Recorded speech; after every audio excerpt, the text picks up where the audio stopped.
नमस्कार, मी पंजाब डक. आज आहे 5 जुलै 2025 आणि शेतकऱ्याला सांगितलं होतं की राज्यामध्ये म्हणजे आज 5 जुलै 6 आणि 7च्या दरम्यान राज्यात विखुरलेल्या स्वरूपाचा पाऊस पडणार आहे, भाग बदलत पडणार आहे म्हणून हा अंदाज लक्षात येतं.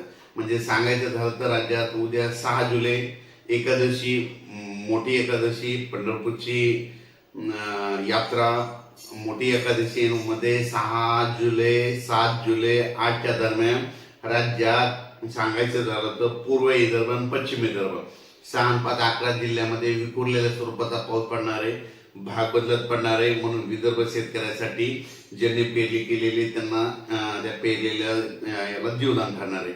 खूप काही सर्वदूर मोठा पडणार नाही, पण पाऊस पडणार आहे, भाग बदलत असणार आहे म्हणून हा अंदाज लक्षात येतं. म्हणजे सांगायचं झालं तर नागपूर जिल्हा, वर्धा, भंडारा, गोंदिया, चंद्रपूर, यवतमाळ, नांदेड जिल्हा, हिंगोली जिल्हा, वाशिम जिल्हा, परभणी जिल्हा, त्याच्यानंतर बुलढाणा जिल्हा, त्याच्यानंतर अकोला, त्याच्यानंतर जालना जिल्हा, जळगाव जामोद, त्याच्यानंतर धुळे नंदुरबार या भागामध्ये म्हणजे या पट्ट्यामध्ये म्हणजे 6 जुलै 7 8 9च्या दरम्यान विखुरलेल्या स्वरूपाचा पाऊस पाऊस येणार आहे, पण विखुरलेला पडणार आहे, सर्वदूर पडणार नाही, मोठा पाऊस जास्त असणार नाही म्हणून हा अंदाज लक्षात येतं.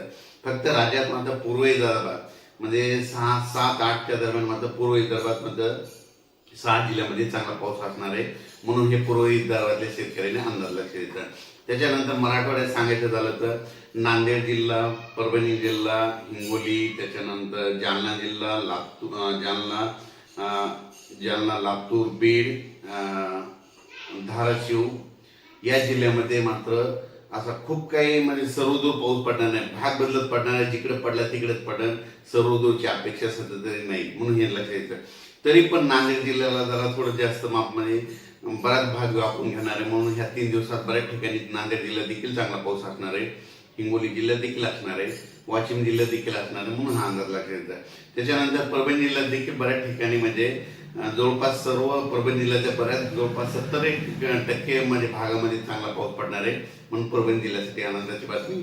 बीड जिल्ह्यात देखील बऱ्याच म्हणजे 50% भागामध्ये ही पाऊस म्हणजे 6 7 8चा पाऊस 8 9चा पाऊस असणार आहे म्हणून हे लक्षात येतं. त्याच्यानंतर सांगायचं दिलं तर लातूर, सोलापूर आणि धाराशिव या भागामध्ये विखुरलेल्या स्वरूपात आहे, म्हणजे जास्त नाही, म्हणजे तिकडे म्हणजे कमी प्रमाणात राहणार आहे, भाग बदलत राहणार आहे. म्हणजे सांगायचं झालं तर राज्यामध्ये हा पाऊस फक्त पूर्व विदर्भ, पश्चिम विदर्भ म्हणजे तिकडल्या पट्ट्यातच जास्त आहे.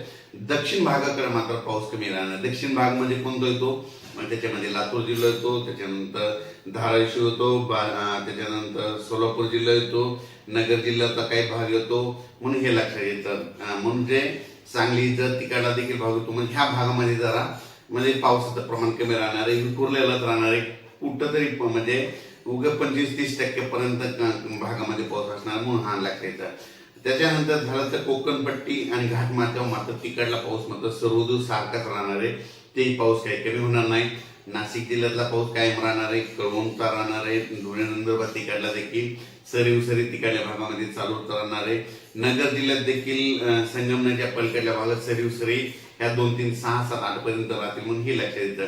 पण सगळ्यात जास्त पाऊस सांगायचं झालं तर नागपूर जिल्ह्यामध्ये चांगला राहणार आहे, गडचिरोली, चंद्रपूर तिकडे खूप राहणार आहे, वर्धा, भंडारा, यवतमाळ तिकडे देखील चांगला राहणार आहे.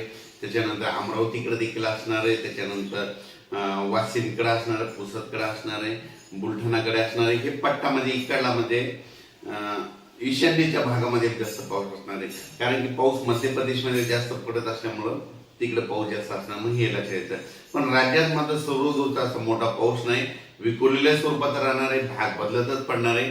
नंतर काय होणार आहे, नंतर 13 जुलैच्या नंतर 13 ते 25च्या दरम्यान म्हणजे नंतर काय होईल, हे वारं 7 तारखेला बंद झाल्याच्या नंतर 13 ते 27च्या दरम्यान म्हणजे राज्यात मध्ये शेवटच्या आठवड्यात मग जुलै महिन्यात चांगला पाऊस येईल, पण ते सर्वदूर असणार आहे म्हणून हे लक्षात येतं. पण सध्या तर राज्यामध्ये समजा 10 जुलैपर्यंत असा विखुरलेला स्वरूपाचा पाऊस पडणार आहे म्हणून हा सर्व शेतकरी लक्षात येतं. ज्यांची शेती जे कामे करायची असेल तर काम करू शकतात, खुरपणे देखील करू शकतात, कापसाच्या फवारण्या देखील करू शकतात, जिथं पाऊस पडायला तिथं तणनाशक देखील मावू शकतात म्हणून हे लक्षात येतं. अचानक वातावरणात बदल झाला तर लगेच एक पेशी दिला जाईल. धन्यवाद.